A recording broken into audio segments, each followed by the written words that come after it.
నేను ఉసిరికాయ పచ్చడి పెడుతున్నాను. 1 కిలో ఉసిరికాయ తీసుకున్నాను. సరిపడేటంత ఉప్పు, కారము, మన అవసరమంత పసుపు, 1 స్పూను ఆవాలు, మెంతులు కలిపి కొద్దిగా వేడి చేసుకోవాలి. వేడి చేసుకొని ఇది ఒక 2 నిమ్మకాయంత చింతపండు తీసుకొని వేడి నీళ్ళు చేసి వేడి నీళ్ళని నానేసేసుకోవాలి. తర్వాత నేను ఇది ఏం చేస్తానంటే ఫ్రెండ్స్ నూనెలా గోలిస్తాను. చూడండి ఫ్రెండ్స్, కొన్ని గోలిచ్చిన నూనెలో వేయించిన, ఇక కొన్ని వేయిస్తున్నా. చూడండి, గోల్డెన్ కలర్ రావాలి. గోల్డెన్ కలర్ వచ్చిన తర్వాత తీసేయాలి.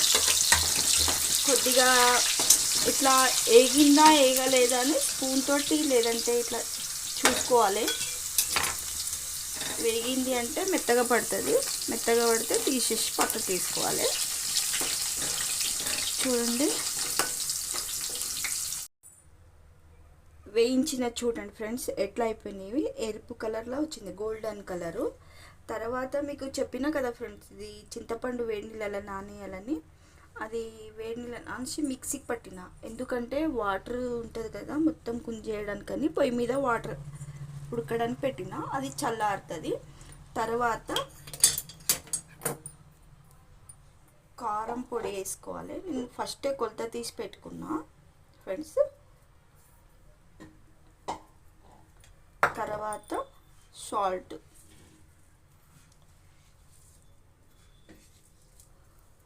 తర్వాత నేను మెంతుల ఆవల పౌడర్ చేసి పెట్టుకున్నా, అది కూడా వేసేస్తున్నా.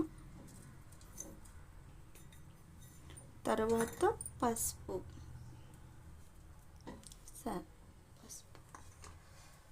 అండ్ ఫ్రెండ్స్ ఇప్పుడు ఇవన్నీ కలిపెట్టుకున్నా. ఇప్పుడు తాలింపు వేస్తున్నా. ఫస్ట్ జీలకర్ర, ఆవాలు, 4 లేదంటే 5 మిరపకాయలు. ఫ్రెండ్స్ ఎవరు జీలకర్ర వేసుకుంటారో ఎవరు వేసుకోవట్లేదు, నేను వేసుకున్నా. తర్వాత ఎల్లిపాయలు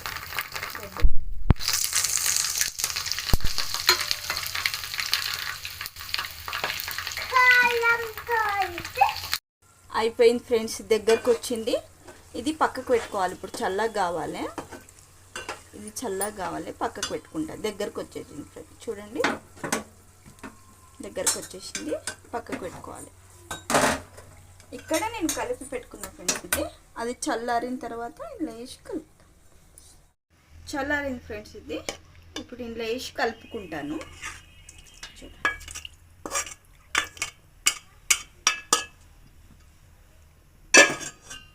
చల్లారింది ఫ్రెండ్స్, ఇట్లా కలుపుకోవాలి.